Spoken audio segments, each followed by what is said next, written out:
Hey guys, this is Jonathan from SyniteAudio, and today we'll be doing a tutorial overview of WaveDuo. We will be looking at all of the functionalities, what each portion of the synth does, as well as programming a basic patch. So, from the get-go, WaveDuo is a dual-engine WaveTable synthesizer. It is a monophonic synthesizer with a paraphonic mode, essentially. So you can play one note for engine 1 and then one note for engine 2.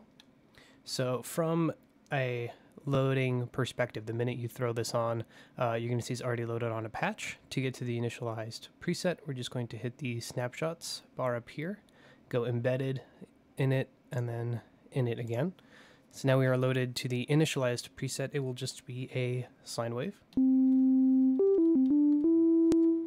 So first thing to look at is the engines. So there's two identical engines, and those lead into the filter section, and from there we go into the mixer section. So the red engine, or engine 1, goes to the top portion of the mixer, and then that outputs to the delay reverb and then the output knob itself. So we have overall level control.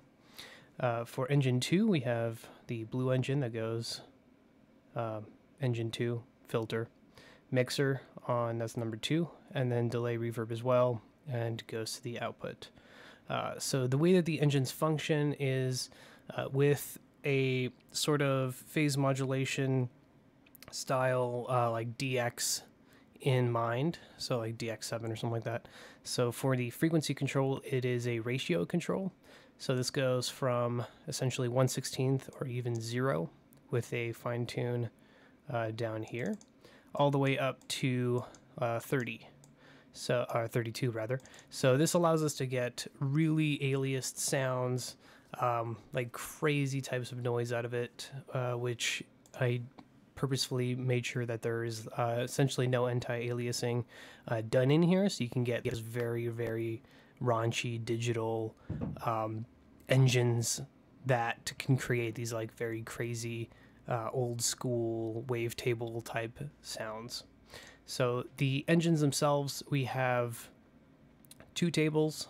You can throw in 2 WaveTables of your own. These could be regular audio files as well. You can throw in whatever you want, but this is already preloaded with 100 in here. And I'll show you the folder that those are stored in, so you can use those for your own productions as well if you want. Going from the top around the bottom and to the side, we have the ratio frequency control. You can also disable key tracking and have overall frequency control from up to 8 kilohertz down to 0.13. So you can actually use an engine as an LFO, and I will show you that in a bit. Below that is the phase control. So this goes from 0 to 100 degrees, well, 180 degrees, with a phase reset down here. So every time you press a key, you can, as you can see, you can start the cycle at a different position. This is great for the wavetables because when you're using them with the 2 engines together and phase modulation, you can move those around within the phase domain, really down to the phase domain, to create different types of timbres and whatnot.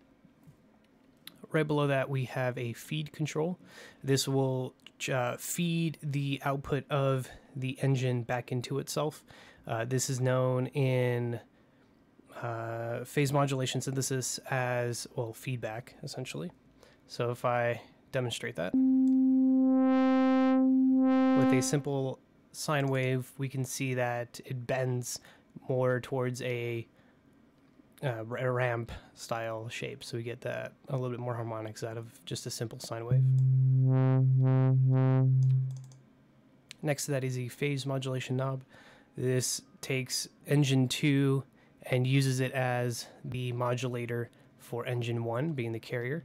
So if we phase lock both of these, I'm just going to press a note here, disable that again, we can bring up the phase modulation and see the effect that it has. So this is straight like DX7 style phase modulation.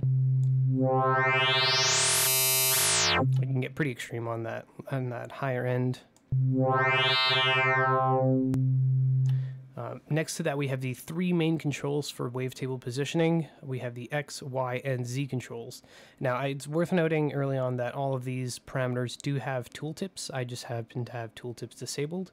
If you don't know how to turn those on, you just go to the upper right of Reaktor, next to the MIDI and OSC message input lights, and we just go one next to it with the eye in the circle. So we just enable that, and we can hover over any of these knobs, and it will actually tell you what each one of them does, including the modes and stuff like that, re-triggering. So in this specific mode, each engine has different engine modes. So right now we are in 3D wavetable mode. This means that the X and Y will move around the wavetable in a Cartesian plane, essentially. So if we have specific wavetables that are built with X, Y in mind, we can use those. For example, this basic shapes X, Y. The X will go from the sine to a triangle, and the Y goes from the sine to a sawtooth. And then from there we go into our square wave.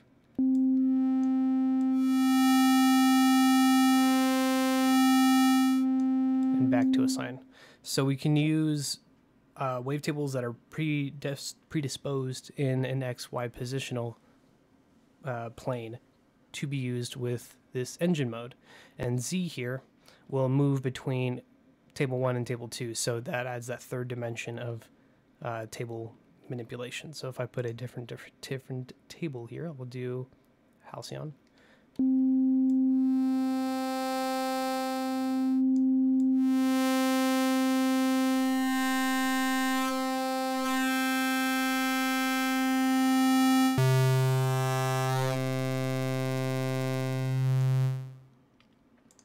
We can see that that moves between the two. So essentially have two Cartesian planes, and those can morph within each other, thus creating the 3D mode.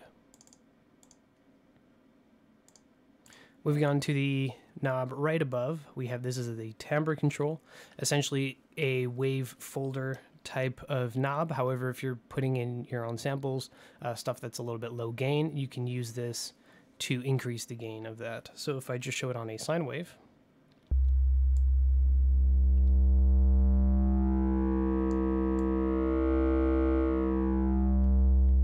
you can see that it produces a wave folding type mechanic. But this differs based on the wave shape. For example, if I do it down a square wave, it really doesn't work as well. So it's worth noting the type of input that you're running through the timbre control. So this is because of the way that the wave folding works, and a square wave by nature is a positive, max positive signal to max negative signal of a 1 to -1, and the wave folding can't move that in any sort of interesting manner because it's just a square wave. It doesn't have anything to work with in terms of intermediary signals going from -1 to +1. I can do that on a triangle wave as well. And you can see that it folds it in. If I move back to the sine, and then to the sawtooth,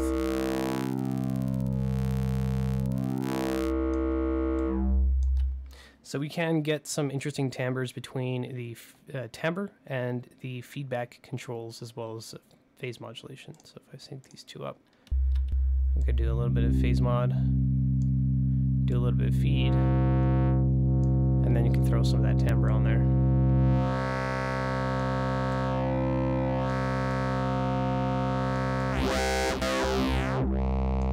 Ooh, getting some territories there. So the table functionalities between left and right of the timbre control, so table 1, table 2, these two buttons here, this is the phase flip button, and the button to the other side of that, which is like a reverse, essentially plays the wavetable backwards. So if I do a one-sided wave shape, as you can see, the hilltop, or the little ramp here, is on the left side of this table. If I flip it, now it's on the right side. This is to interact with another mode of the engine, which is the 2D split and the traditional split. So moving into 2D split, this essentially plays the two tables together, cutting them directly in half with the X and Y controlling Cartesian plane, just as before in the 3D. And the Z is actually going to control the type of split. So when it's set to 0, it's going to be a linear split. It's going to essentially crossfade from one wave shape or one table to the other. And when it's set to a value of 1, it's going to go into a hard split, where it will actually try its hardest to cut that middle part. So if I do, and this will be more apparent in the traditional split, but this way the example for that reverse comes into hand, where you can choose which half of the WaveTable is going to be shown on that portion of the split, essentially. And then of course you can reverse polarity.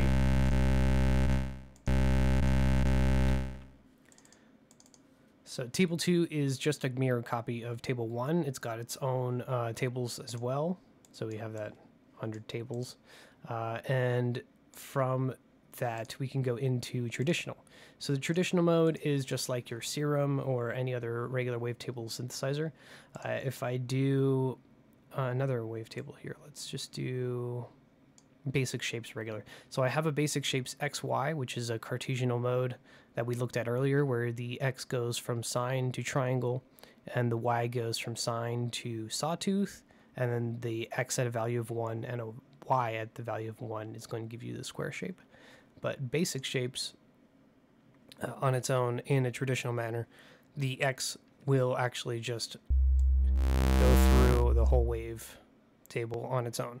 So traditional splits the XYZ controls into X controlling the whole of table 1, Y controlling the whole of table 2. These are the morphs, by the way, through the whole table. And then Z is going to crossfade between table 1 and table 2 again. So if I pick a different table on table 2, say Belange, then as I move the X control, you can see that it's still going to stay the same on the Y. It's not going to affect it. It's only going to choose the wave shape for table 1. And then I can pick the table on table 2 with the Y control. And then I can morph back.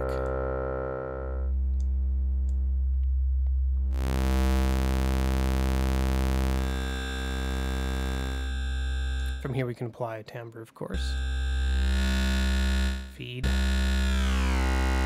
And some phase mod.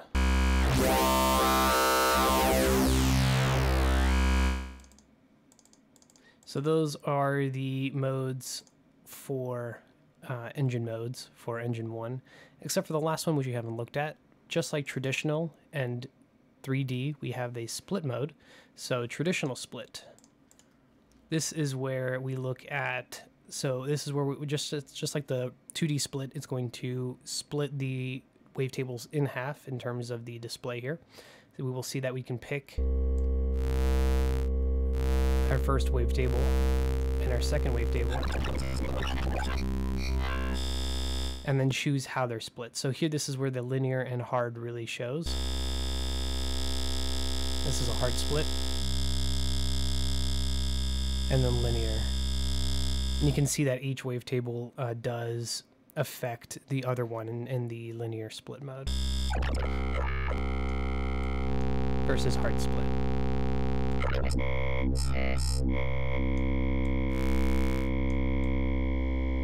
So here we can have, of course, you can have more than just a sine wave. Let's do a more interesting wavetable. Let's do overdriven.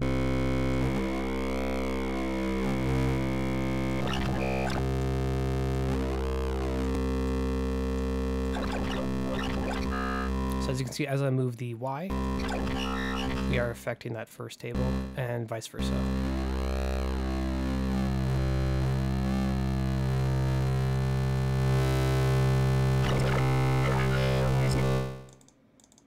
So that is the overview on engine modes.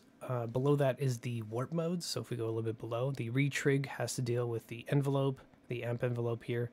Velocity is also amp envelope, so you can have velocity affect the overall sustain level. And below that is the warp mode. So we have 4 different warp modes. We've got bend positive, bend negative, we have asymmetrical, and sync mode. So just like the feed, if I go back to our beautiful basic shapes and do a traditional, the feed does do bending, but not nearly as much. So if I do bend positive, we can really stress that. And then we can actually use the feed to go even further. Or a little bit less if you go negative. Bend negative is the same thing. So it's going to bend the other way. We do a little bit less, or really push it. Next we have asymmetrical, which is essentially like the pulse width, quote unquote pulse width modulation.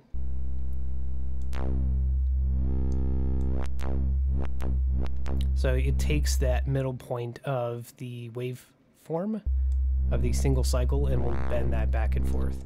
So if we go to, for this one, the standard is actually going to be 50, so we can just manually drag that to 50. So if we do a square wave on this, this is where we get our pulse width modulation.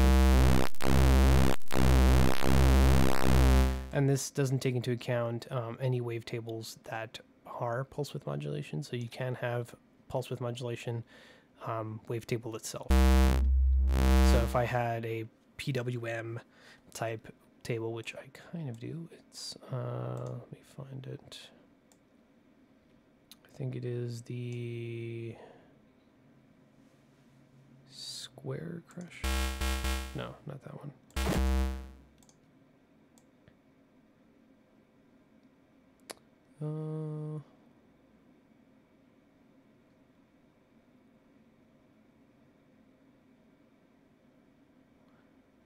Oh, I guess vintage PWM. So we can have wavetables that have their own PWM if that's the point of the wavetable. But we can also use that asym mode to then take a waveform in the wavetable. So I can do like this really thin sine and then, or square, and then move that around with the asymmetrical mode. So that is a possibility. The last mode is sync mode, which emulates kind of like hard syncing. So if I do my sine wave again, my basic shapes.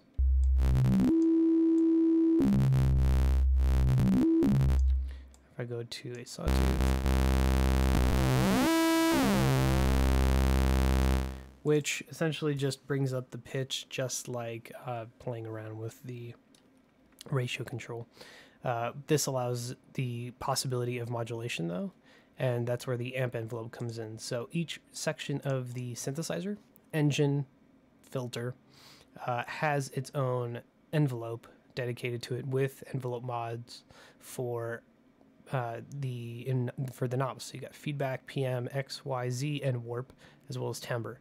So in the envelope mod, we have feedback, PM, X, Y, Z is chosen from this drop down, timbre, and then warp.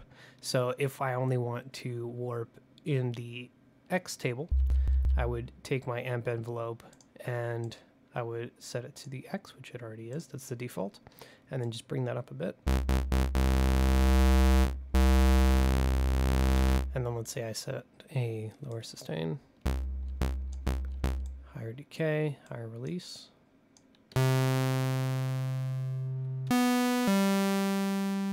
Probably a little bit less. Let's just go from the sine to a triangle, or a triangle to sine rather.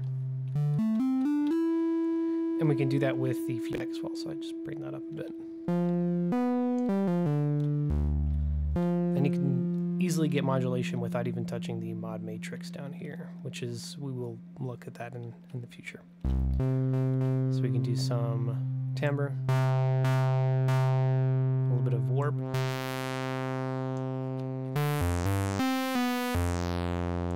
Maybe a little bit less warp, because we're already doing feedback.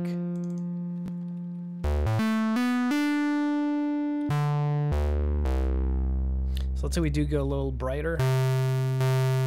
Now we can move into the filter section where we have a Butterworth, I believe it's a 12 dB low pass filter.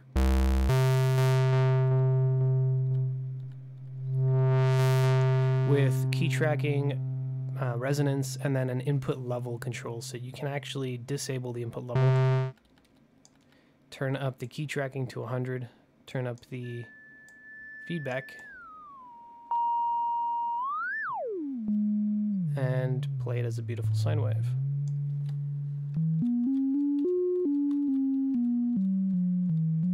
Then we can use Engine 1 in the FM over here. So we can do, from here we can choose the mix, or whatever's coming out of the engine will be the mix output. This is post Z, or the morph.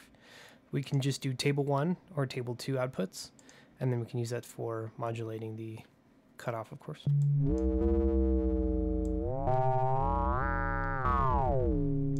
And then table 1 or engine 1's filter can also have FM from engine 2, and engine 2's filter can have FM from engine 1, so you can have that cross modulation as well.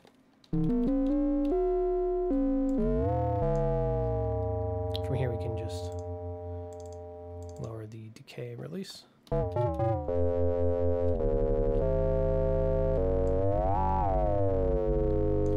Well, let's bring that back up. We're going to disable key tracking, bring down the peak, and bring the level back up.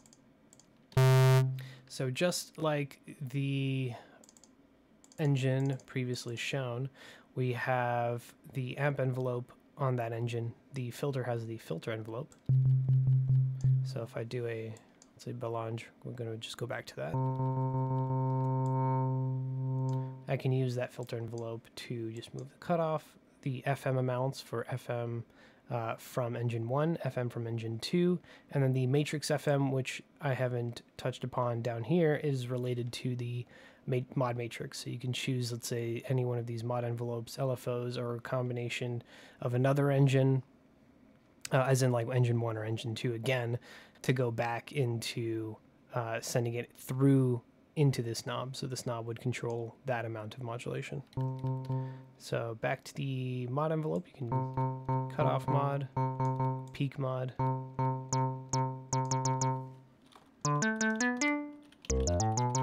So we can do resonance modulation. And then we have the in level as well, so that's we bring that down.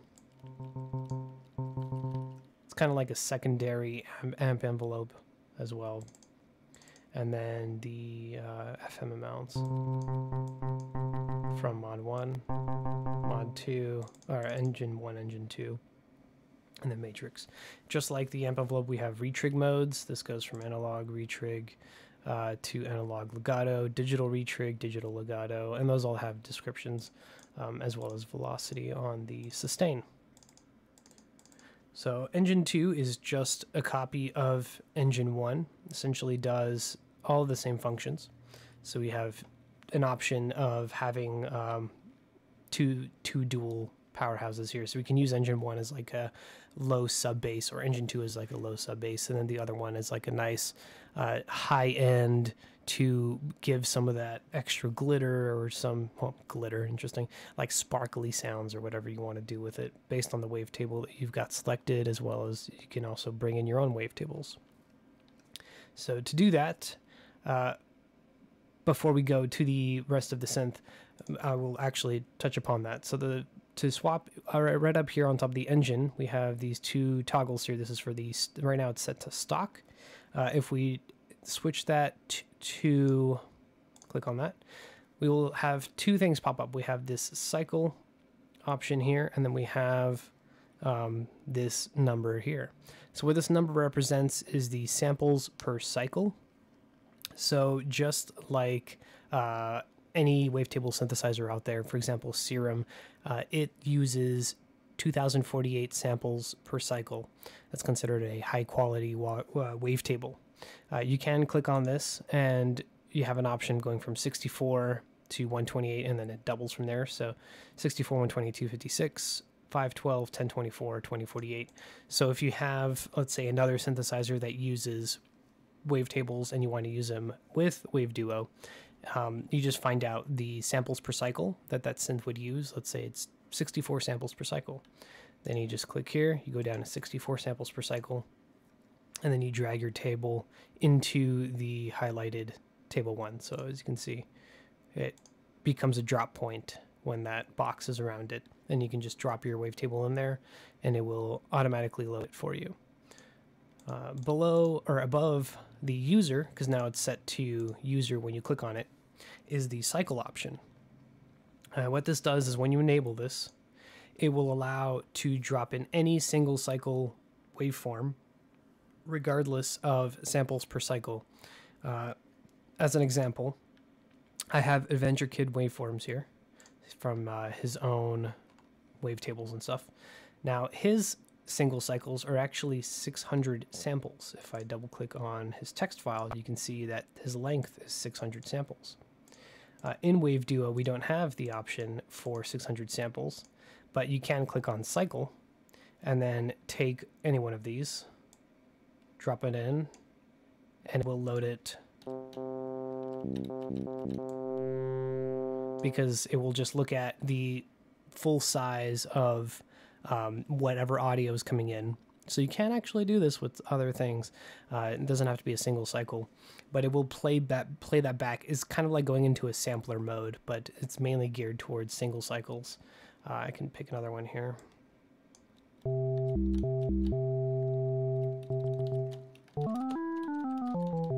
Yep, I have the filter.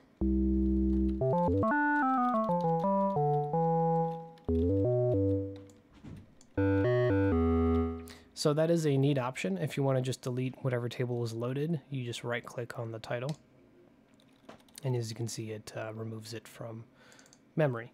So going back, so that is how the wavetable importing function works. Also, if you are doing your own things and you want to keep your wavetables that you've imported with WaveDuo when you make your own snapshots, so we can recall those, there is a folder that comes in the wavetable folder, or WaveDuo folder. You can see there are two folders. There's the factory tables. This is where all of the wavetables that are loaded into WaveDuo are stored. And then there's the user tables. So if you're going to make a snapshot using your own wavetable sample, audio file, whatever, you just throw that in the user tables folder, and then load it from the user tables folder. We just drag and drop into whatever you want from here. And then you can create your snapshots. And when you save WaveDuo with your snapshots and then reload those snapshots, it'll point back to that folder and then load the audio file. So there is that option as well for user generated content and the type of stuff that you want to save into it. So next to the filter is the mixer section. This is where the two engines will be summed.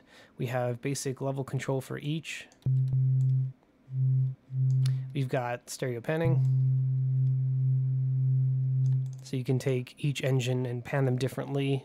This is great with phase modulation and then using the LFOs for moving parameters on the synth itself. And then using that pan is really gonna bring stuff to life. Next to that is the spread functionality. This is a frequency domain spread, which can cause some mono compatibility issues because it uses very small delays to move the frequency spectrum around. For example, if I pick a sawtooth and I bring up the spread,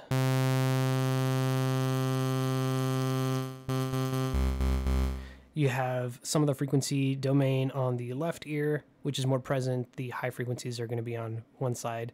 As well, it's going to switch back and forth between the frequency domain. It's split, I believe, into 5. So you have your lows, low mids, highs, high mids, lows, low mid, mid, high mid, and then highs. And that will be spread left and right per each part. And then from there you can also press the invert, and it's just going to swap the positional side of the frequencies. So if you want to use the frequency spread with engine 2, then you can bring up the spread on both. Let me just pick a WaveTable on 2 here. Bring up the level. So I can increase spread on engine 2. Bring back engine 1. Increase spread on engine 1. But now you're hearing that a lot of the high frequency content is mainly on the left here. So I can invert the engine 1 so that most of it is on the right as well. And now you have this really interesting sort of stereo signal going on in your ears.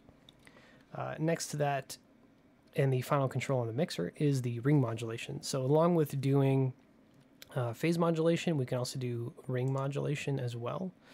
This is really neat when it comes down to creating other sort of bell-like timbres apart from just phase modulation. So with phase modulation, you've got your classic type sounds, but then with your ring modulation, this is where you would use that frequency coarseness. So I'm going to reset both of these to make sure that they always start at the same time, and I can bring that up.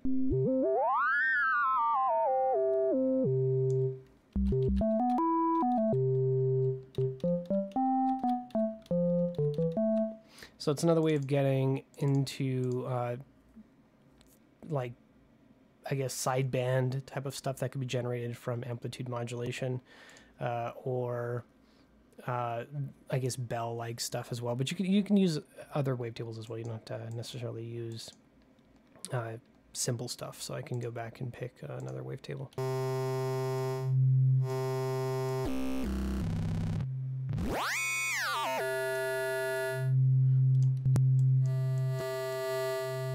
The pre and post toggle underneath.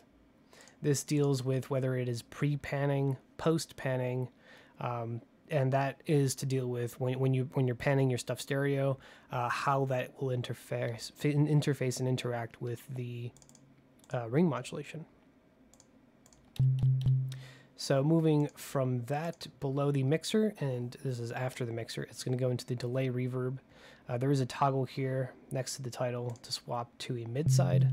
So since we only have a single mono source, you can see that it's just set to mid, and we can enable that. And this is to play with, well, mid-side processing. So if you have things that are, let's say, the spread here, I can bring down the mids a bit. And now we're just listening to sides. Or I can bring down the side.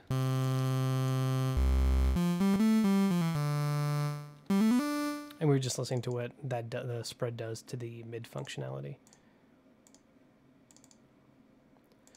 So the delay reverb, this is my MiniVerb fit into this synth. It's a really nice comparable delay reverb style effect that complements this wavetable synthesizer quite nicely.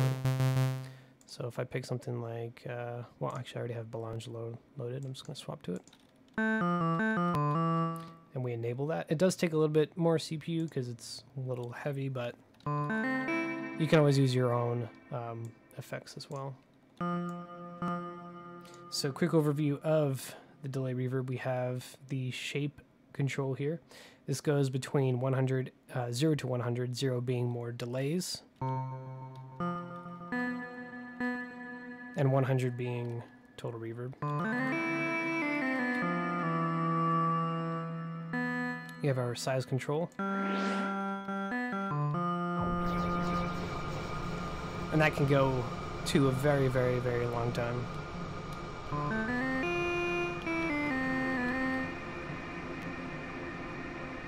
So you can create very nice style pads and stuff with that.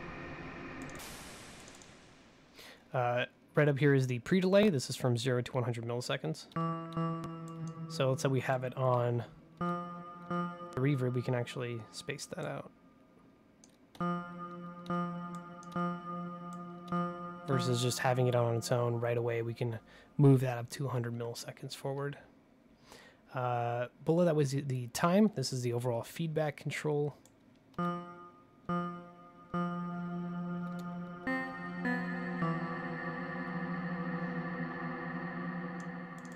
And the two yellow knobs here, this is your shelving or essentially dampening function. So you can dampen the low end or the high end.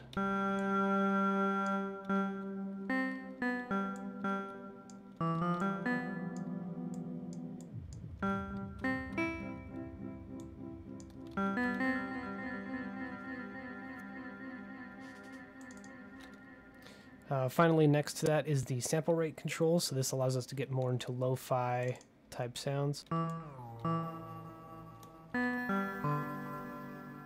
it can go really low.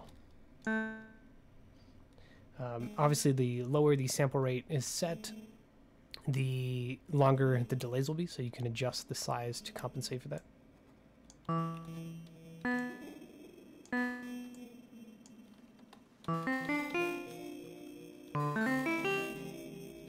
And we can use the filter here to control that amount of aliasing that's coming from the sample rate. The modulation that you're hearing, this is based on this option down here, which is move. You can toggle that on and off. Having it on, it's going to go from 0 to 100. 25 is the default. 100 is very extreme.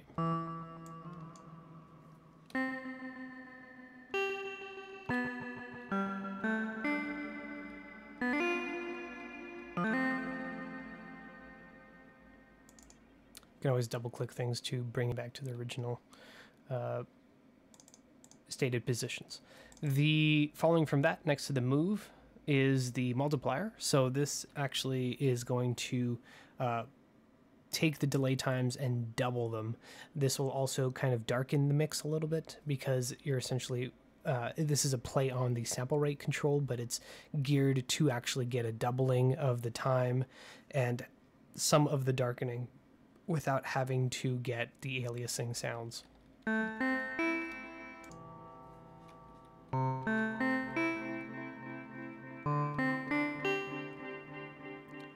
Very good effect. I love using that.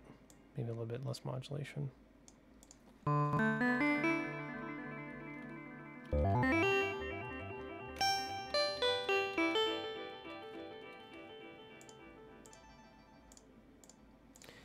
Next to that, below, is the feedback functionality. So this is, we have either off, so no feedback modes, or essentially mono. Then we have cross feedback. So if I pan something, kind of a ping pong style effect. And finally is circle, or like a circle feedback mode that I ended up coming up with. If I do a very short sound, let's do no sustain, very low decay, release. And I do long time, long, well, a long time is in long feedback, and then a kind of a large size. Then if I place something, you can hear it kind of revolves around the head a little bit.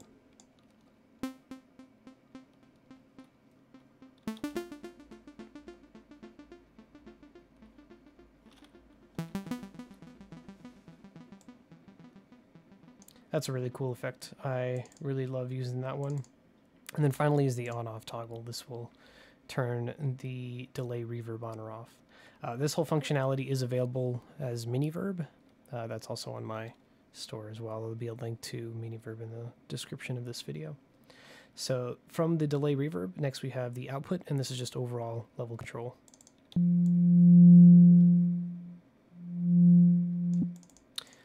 Nothing really too interesting. But above that is the voicing and MIDI section. So usual suspects, we've got glide going from 0 to 3 seconds of frequency glide or pitch glide.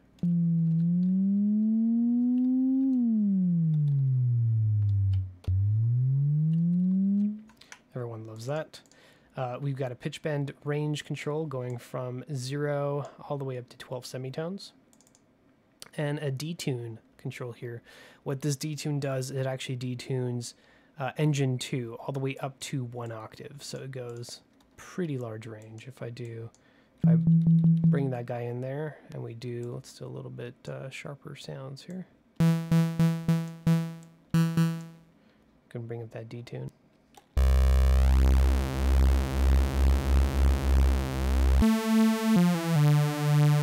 And like I said, it goes up to about an octave.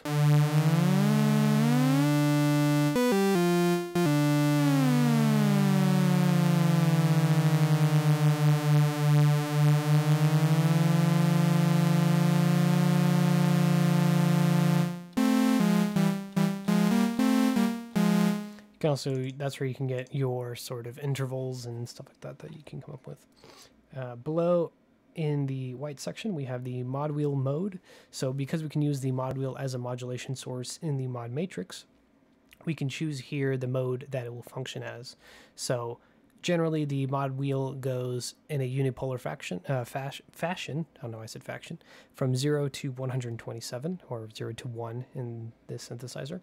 We can also swap that to be bipolar. So if you had the mod wheel set in the middle, that would be 0. If you brought it back down to what would be 0, that would be -1, and then you'd still have your +1.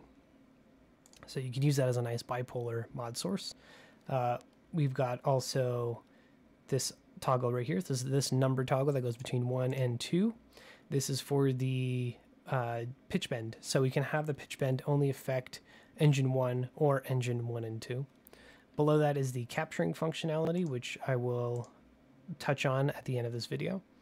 And finally, next to that is the voicing mode. So this is where we can choose between our mono and paraphonic voices. So mono, classic. One note plays both. Your para mode, you've got your one note plays 1. And then when you press, well, actually the one note will play both engines, and then you press another note.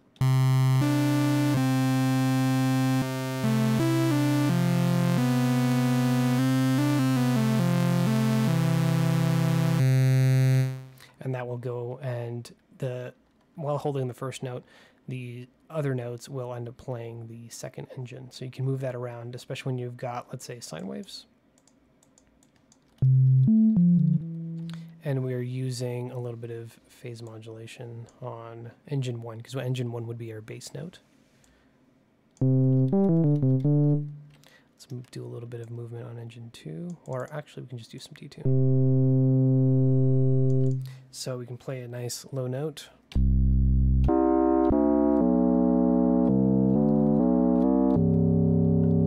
Maybe a little bit less phase mod.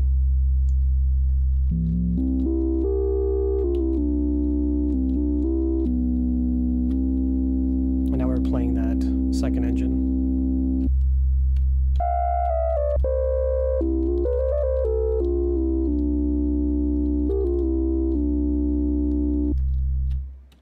That is how that functions. Below that, we will see all of these controls down here. What do those do? Well, I'll tell you. So we've got A, B, C, and D. These are CC commands. Well, not CC commands, they're CC controls, rather. And above that, these will, all the stuff, or at least these, won't change from patch to patch. So what we have here is we can set, let's say, our 4 knobs of MIDI control. So we've got, let's say, a little MIDI keyboard that has 4 sliders or 4 knobs that we want to configure to the synthesizer. Well, we just pick the MIDI channel that is coming in from internal all the way up to Omni, 1 through 16.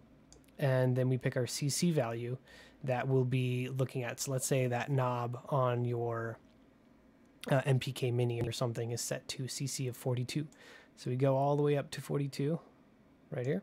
And then when you move that knob, it will automatically control this control, rather. And you can do that for up to 4 of them. It doesn't have to be from one controller. You can have, let's say, an LFO in your modular rig going into an LFO, going into a CV to MIDI, and then you using that MIDI going into your interface or into your computer, and that's coming in on, let's say, channel 3. So you've got your MPK on 1, or on A, and we got channel 3, so we set that to 3, and then you have that set. So let's say it's a mod wheel from channel 3. So we go down to 1, because I believe 1 is set as the mod wheel, and then that LFO in your modular rig would control this parameter, and vice versa. So you got 4 of those, and each one of these can be chosen as a source, modulation source in the mod matrix to modulate destinations. So going down from our output, now we've covered the top half of the synth, or more like the top 2/3. Now we're going into the mod matrix. So mod matrix is very, very simple. It's 8 mod slots like you would find on a DM12, DeepMind 12, DeepMind 6, other synthesizers that have mod matrices rather. So there's a bunch of categories. This is your source on top and then your destination on the bottom. The categories range from keyboard, CC, LFO, envelope, and engine. So you can use the 2 mod envelopes, the 2 LFOs that we have, and the 2 engines, pre and post filter for modulation sources. So for example, let's say I do keyboard, which is already set to keyboard. We have our pitch bend that we can use as a mod source to actually to modulate anything else. We can have the pitch bend modulate engine 2's Z parameter. We just go down here, we do engine 2, and then Z parameter, and then we can bring that up or down because pitch bend is generally just positive and negative. Actually, it's bipolar. So we can use that to move the Z parameter based on that mod slot. And then we just bring that up. And let's say a mod slot 2, we're going from, okay, I want to use CCA. So CC is set to source A, so this guy right here. And we're going to go into, well, the categories for destinations. There's actually quite a bit. So it goes engine 1, we got the amp envelope for engine 1, the filter envelope, engine 2, amp envelope for engine 2, filter envelope for engine 2. So all of this stuff that we covered. And the amp envelope stuff means that you can also modulate attack time, decay, sustain, release, or all rates. The all rates doesn't apply to sustain, so you'd have to bring the sustain down if you wanted to just have no sustain, and then you can do all rates and affect the attack, decay, and release all together at the same time, or separately if you want. And then from there we have our mixer. We can do some like tremolo with an LFO going to the mixer and then doing envelope or engine 1 level. We can do some auto panning with the LFO. We can do auto spreading with an LFO or a mod envelope. The mod envelopes also have a loop function, so that can also be used as an LFO. Ring mod amount, and then vice versa for engine 2. Below that we have the mod envelopes as well, so we can use, well, actually, this is a bit of a sneak peek, but there's also a matrix trig function for those envelopes. And then the LFOs, we have position, rate, and then all of the stuff that can be modulated from the matrix sync to FM in and then position.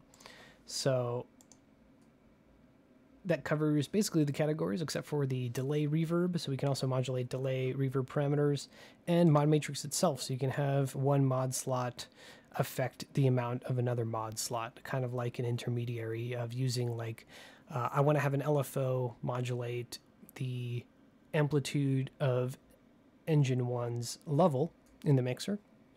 So we'll do LFO, we'll do unipolar, and we'll set the level down. And we're going to do mixer envelope 1 level and bring that up. So now if I play something, let's bring down that engine 2, we can hear the LFO moving that.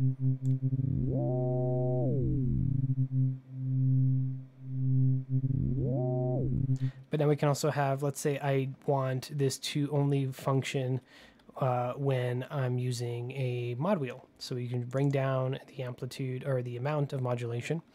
And for this case, I'm going to use my CCA. So CCA to mod matrix as a category, mod 1 amount. So I just bring this guy up. And now we hear nothing. And as we increase A, now we can hear that.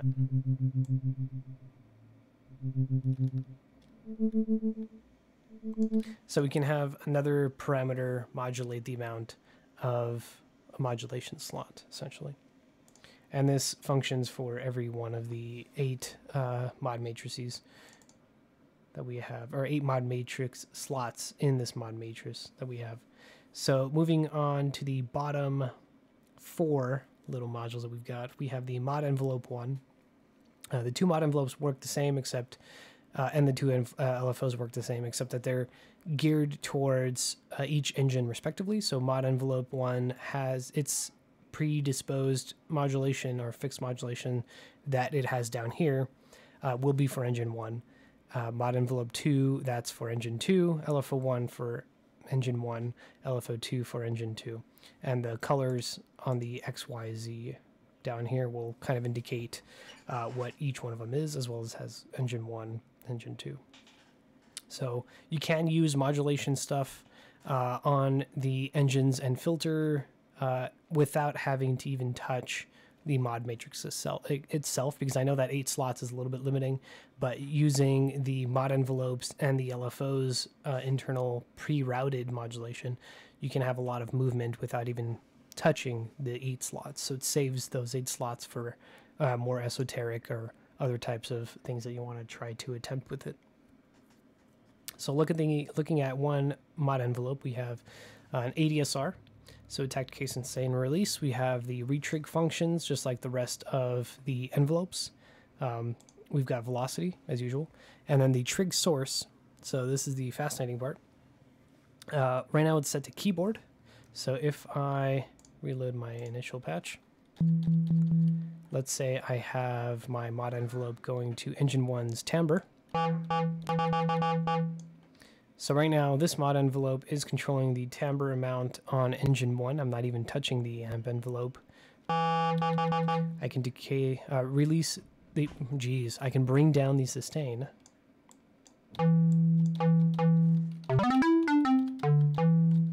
And looking at the trig source, so it's set to keyboard, but there's other modes. We've got LFO, and we can choose which LFO will actually trigger this mod envelope. So LFO 1 or LFO 2.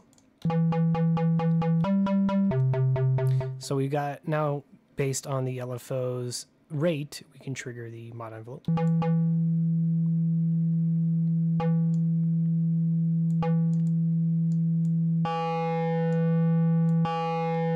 And remember, you can have, for example, LFO2 then frequency modulate LFO1, so you can have even more moving timbres triggering the mod envelopes that then each one of these can modulate before even modulating from the mod matrix. You start to see what's going on.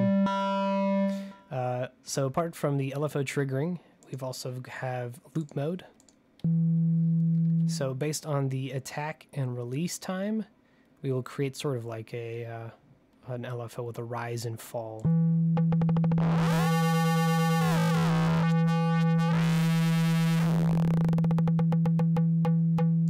So right now we kind of have like a descending sawtooth. You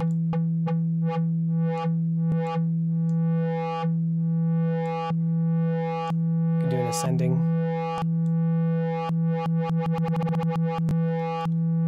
Or we can have an LFO. So we can do, let's say, 1 second.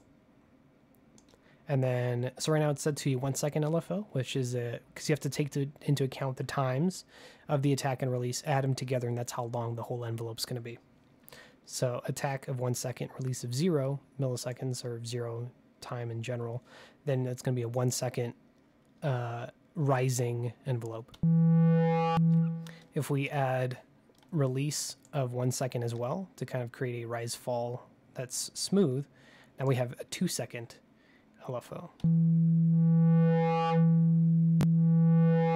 Because it takes 1 second to rise, 1 second to fall.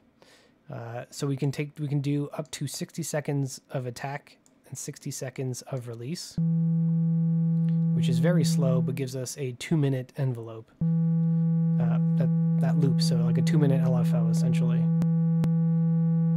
I'm not gonna let you sit for that. That's a little excessive. The final mode of the trig source is the matrix.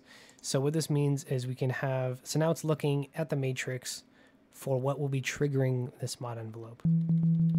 So if we look at the mod matrix under category for destination, we can do envelope mod envelope 1. And then the destination is already set to matrix trig by default. And we can look at, let's say you want another envelope to trigger that envelope. So we'll do envelope from mod 2. And we can set mod envelope, or mod envelope 2 to LFO mode, or loop mode. And so now if I just, let me increase some modulation from, okay, so we can see that the mod envelope 2 is working. So that will be going to mod envelope 1 and triggering it.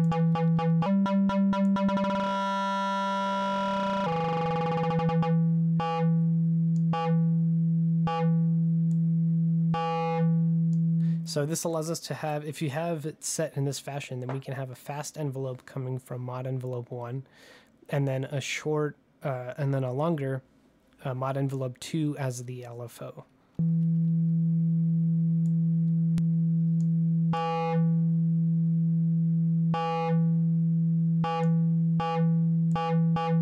We can also do oscillators, of course. So we can do engine 1, table 1. And now we kind of have this strange functionality of like a wave shaper, where we have the output of the engine's table 1, because that's what we have here. This is before any sort of like going through the filter and stuff like that. So this is just the table, not table 2, so we can still change table 2.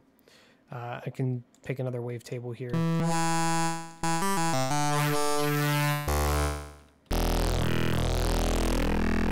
And we are still just using the sine wave from table 1 to trigger the mod envelope. So I can pick table 2.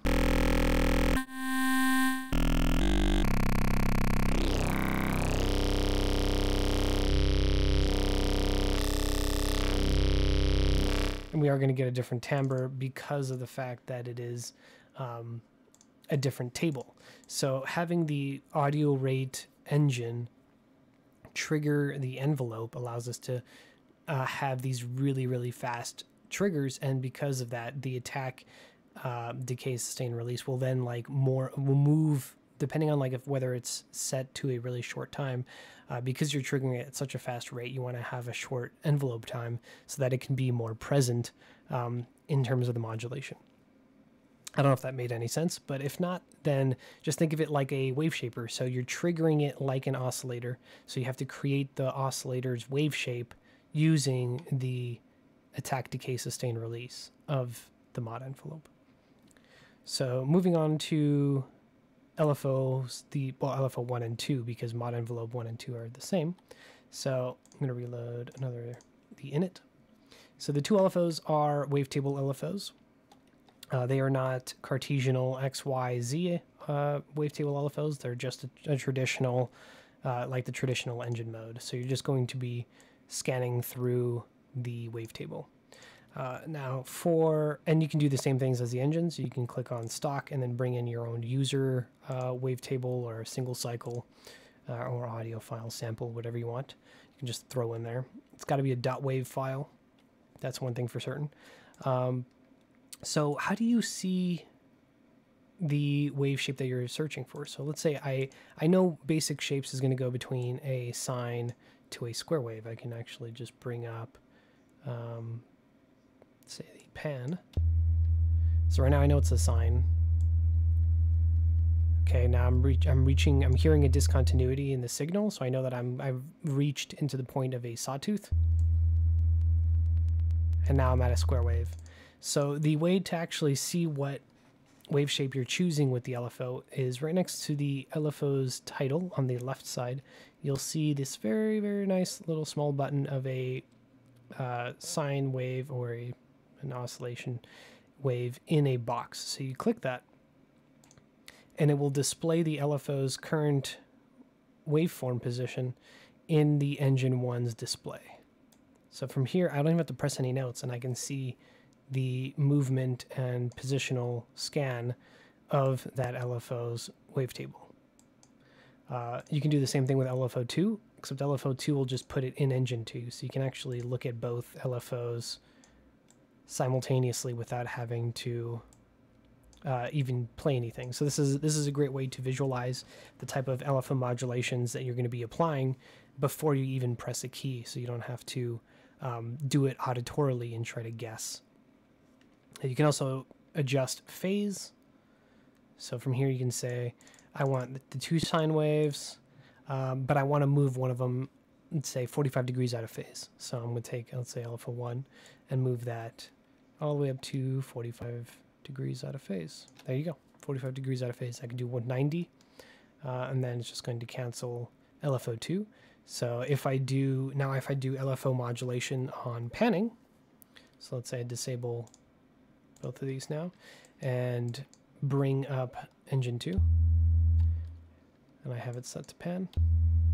I'm going to have one engine panning from left to right while the other one's going from right to left if I pick a different wave shape.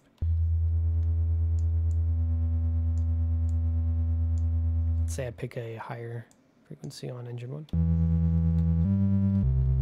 You can kind of get a beating frequency out of it. And we can still look at the LFO wave shapes without actually hearing what they're doing, so without even pressing a key. Let's say I want to move the phase.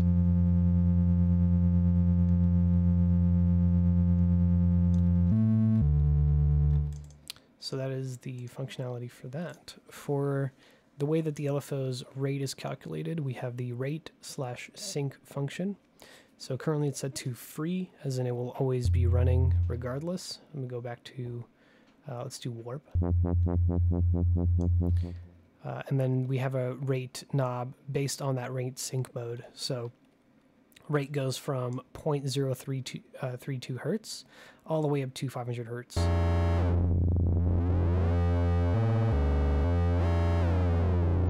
And this rate, by the way, can be controlled via the matrix, mod matrix as well. So we can take, for example, let's say we're going to quote-unquote key track LFO1. So we're going to go keyboard. The source is going to be note E1, so first for engine 1's note value. And we're going to send that to LFO1 FM in.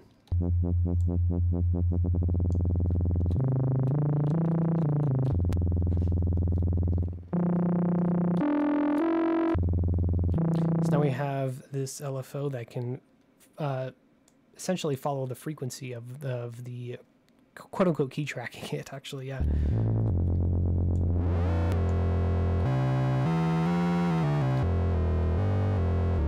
So we can get a consistent LFO effect all across the keyboard. So going back to the basic look at the rate and sync, so that's free. Next to that we have the beat, so this will actually look at the sample rate, not sample rate, the BPM of either Reaktor standalone or your session. So if you have, let's say, a song going that you have in Ableton, you got your session up to 180 BPM, then it's going to look at that BPM, and you can choose your beat division all the way up to 8 bars, all the way down to 1/32, and then your division from that. So you have your regular, your dotted notes, or your triplets, which will be even faster. So here is a 1, 2, so every half bar at a triplet division versus dotted. That's dotted, and this is your regular. And then here's your triplets. We can go even faster. Let's say 16th note, regular, dotted, triplet, and then your 32nd, dotted, triplet.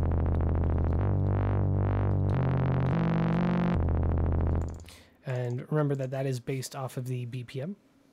The next sync mode, rate sync mode, is beat lock. So this goes into sync now because the LFO isn't, with beat locking mode, is going to actually sort of follow the song position. So it's not going to move the LFO until you start the clock. So if let's say I stop, so I just pause my song, And the LFO is still in that position because it's locked to the song position. So moving from that, we can then look at the last beat sync mode, which is gate. And this is just like free, so it will always be running, except it will re-trigger the LFO whenever you press a new note. So if I do, say, let's do about a hertz.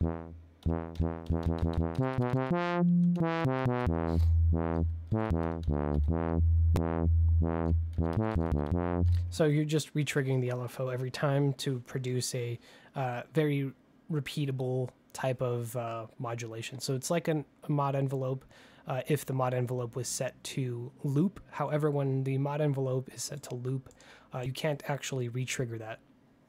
So it's just, that's going to just keep running on its own, which is kind of interesting because then you can use the modulation matrix to then modify the mod envelope's rates, so like attack time or release time, and you can increase or shorten, aka FM, the mod envelope's loop function. So I'm going to go back to free on the LFO. Next to that is the polarity. So this can go between a bipolar or unipolar LFO. If I bring up the warp a little bit, let's say about 50. Currently it's set to a bipolar function, or I can just set it to unipolar.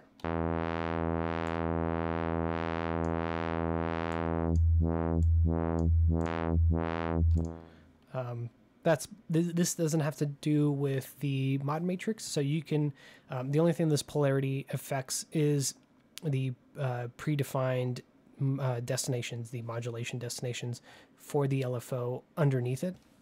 In the mod matrix, we can always go to category, source category LFO, source LFO1 bipolar, or LFO1 unipolar. So we can always, even though we have LFO1 set to unipolar, we can still take the bipolar of the LFO for routing in the mod matrix. So that is a possibility. And that is the same thing. So LFO1 is, or LFO2 is the same as LFO1. And actually that just about covers all the functionalities. Yeah, you can then pick your WaveTable for the LFO. So let me just demonstrate that by, let's say, going to this hair clippers. And we can look at the wave shape by clicking that toggle, remember? And we can move around through that WaveTable.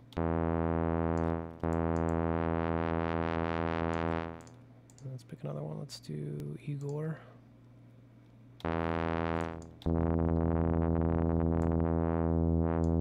So what's neat about using wavetables for LFOs is then we can have complex wave shapes, because the wavetables can contain complex wave shapes.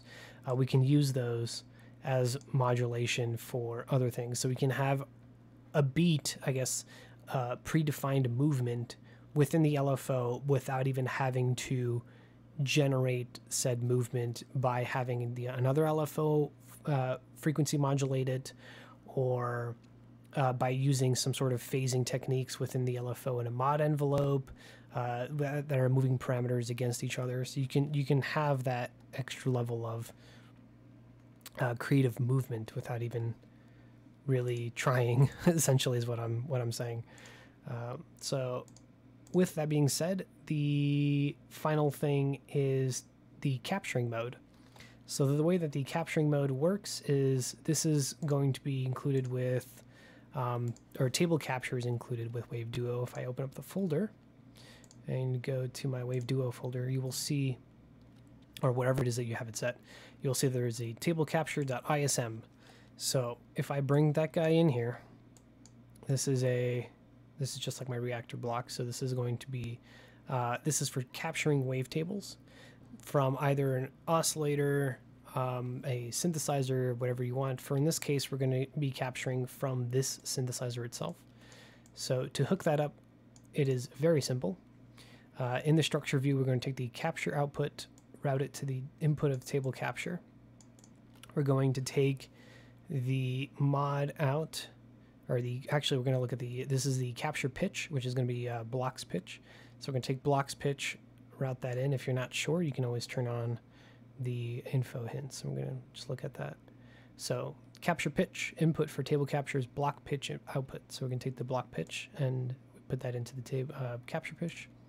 CG, capture gate input for TableCapture's sync reset. So we take the sync reset, put it into CG, and then CM, capture modulation input for TableCapture's mod output.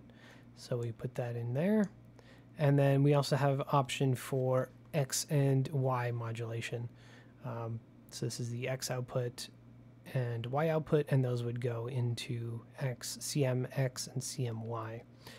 From its standard application, we can just do regular mod here. And then if I go and hover over the capture button, we can see the capture mode. So it says capture mode toggle for using TableCapture to be able to recapture and export the output of WaveDuo as a wavetable. When in this mode, the MIDI pitch, MIDI gate, and CCA will be overwritten with TableCapture's block pitch, sync reset, and mod out. CCA will be overwritten with mod out, allowing for creating evolving modulation for table creation, using the mod matrix, allowing for much control over various parameters. CCB will be overwritten with mod X out, and CCC will be overwritten with mod Y out, allowing for creating two-dimensional wavetables. So since we're just using the mod output, we're just going to look at this parameter going through mod CCA. So it's not actually going to show up on CCA, but if I do CC on the mod matrix, select something, let's say blocks are the engine 1 pitch. Oh, I have to go into capture mode, I forgot. So let me go into that mode. Now if I bring up the mod value, oh, I turned down the modulation. So let's say, well, it's just going to increase the pitch, essentially, which isn't too interesting for capturing wavetables. So let's do, let's say we have, I should have actually set up a little patch. So we'll just go CCA to engine 1, and then we'll just do exposition. We're going to go to engine mode, do traditional. We're just going to recapture the basic shapes wavetable for this example. We're going to bring that up, and then we're going to just hit track and capture. And as we can see, as the wave shape in engine 1 changes, it's going to capture it in here. I can actually go at a higher gain. Let me recapture. There we go. Just hit the phase reset toggle here so that the TableCapture will always start at a 0 crossing. And as it goes, the wave shape changes via the mod, and then you can then capture that in TableCapture, export it, and then use this wavetable in any other, synth or whatever you want. So if I move through the wave, you can see that it is in fact what we just captured. And we can then export. So right click, do file, save table data as. I'm just going to put this on my desktop, wave file as export. And now we can disable capture mode. I can open up, let's do stock 2048 because TableCapture does 2048 capturing. Here's my export, so I'm going to just drag that in here. And now as I move, I'm just going back through exactly what I captured. So if you have a patch that you have going on in WaveDuo that you like, you can technically capture and export the wavetable. Just like with, it's like resampling essentially. Just like with Serum, there's the resample function. You can resample the output of the synth back to table A or table B or engine A or engine B, whatever, however they have it set up. And that's TableCapture, that's WaveDuo, Everything will be linked in the description where you can find this. Thank you for watching. I hope you enjoyed it. If you have any questions, comments, put them below. I will answer those. Sorry if this was a little bit convoluted. It is something to kind of wrap your head around if you have never been exposed to this type of synthesis before, or a synth like this, and in this case. Anyways, my name is Jonathan. Thank you for watching, and I hope you have a great day.